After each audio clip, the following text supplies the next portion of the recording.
Why does wealth seem to evade those who want it the most? Why do some people who work harder than anyone else still find themselves broke, exhausted, and frustrated? Welcome back to the channel. I'm so grateful you're here. Today, we are going to break down one of the most misunderstood truths about abundance, that the more desperately you pursue wealth, the more elusive it becomes.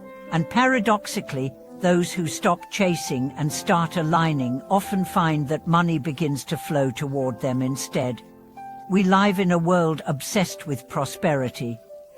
Social media is filled with images of luxury lifestyles, financial tips, hustle culture, and the pressure to make it by a certain age. Yet behind this glossy exterior lies a different reality: debt, burnout, anxiety, and a haunting sense that no matter how much we accumulate, it's never enough. Why is that? Because money is not just a physical object. It's energy, and how we relate to that energy determines whether we attract it, repel it, or misuse it. Let's start with a powerful story. A man spent decades trying to get rich. He tried stocks, businesses, real estate. He worked long hours, took courses, chased trends, but every time he made a little money, something would happen: a failed investment, a medical bill, a legal issue, and it would vanish. He began to believe he was cursed, but one day, he met a wise teacher who asked him, "Why do you want money so badly?" He replied, "So I can finally feel safe." The teacher said, "Then money will always elude you, because you're giving it the job of your soul." That moment was his awakening. He realized that his relationship with money was rooted in fear, not faith. You see, when you chase money from a place of fear, fear of lack, fear of judgment, fear of failure, you create an energetic contraction. You become desperate, tight, anxious, and that energy repels abundance. On the other hand, when you act from a place of service, purpose, and trust, money becomes a byproduct, not the goal. You create value, you solve problems, you show up with authenticity, and money begins to flow, not because you begged for it, but because you became magnetic to it. Let's explore what ancient wisdom says about wealth. In Taoism, the master lives simply. He doesn't hoard, yet he never lacks. Why? Because he flows with nature's rhythm, not against it. In Buddhism, clinging leads to suffering.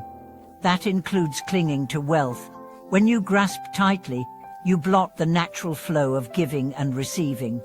In many indigenous cultures, wealth is communal. Prosperity is measured not by what one keeps, but by what one shares. Generosity is currency. So where did we go wrong? Modern society has turned money into a false god. We believe it will give us everything: love, safety, respect, happiness. But these are not things money can provide. Money can buy comfort, but not peace. It can buy attention, but not love. It can buy status, but not self-worth. The moment you expect money to heal your wounds, you set yourself up for endless disappointment. Let me tell you about a woman who changed her financial life by changing her mindset. She had always seen money as scarce. Growing up in poverty, she believed rich people were greedy and that she'd never escape struggle.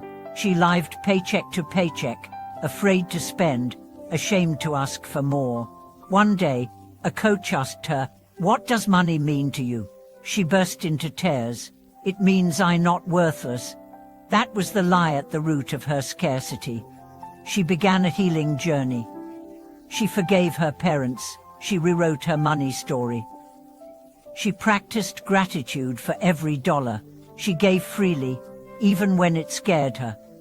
And slowly, her income grew, not because she chased it harder, but because she finally believed she deserved it.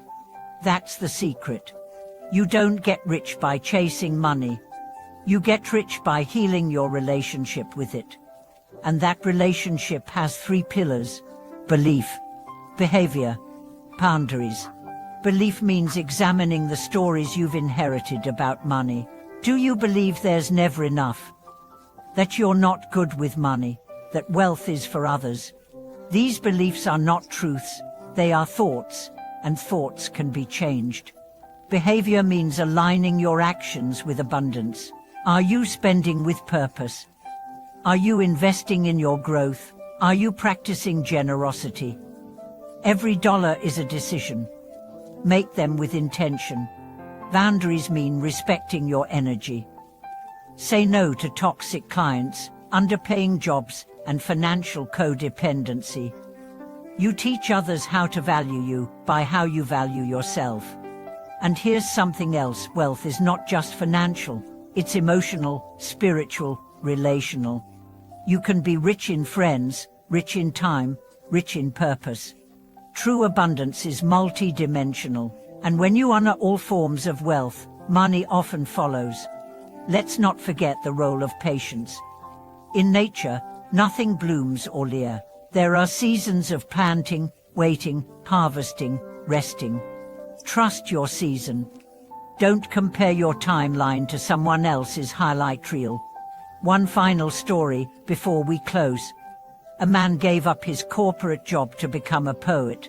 Everyone thought he was crazy, but he felt called to it. He lived simply, but with joy. His poems touched people's hearts. One day, a publisher found his work and offered him a deal. Years later, he was financially secure, not because he chased money, but because he followed truth. That's what this is about. When you follow truth, money follows you. When you follow fear, you chase shadows. So if you're tired of running, of scrambling, of feeling like wealth is always just out of reach, pause. Ask yourself, what do I really want? What do I believe about money? Am I trusting or clinging? Then begin the work, not outside, but within. Thank you for joining me in this deeply important reflection. Please share your money story in the comments. What beliefs are you ready to release? What new narrative are you writing?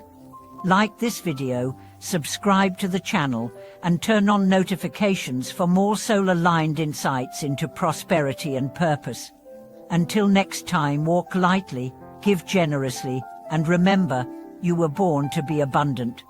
Thank you for watching this video.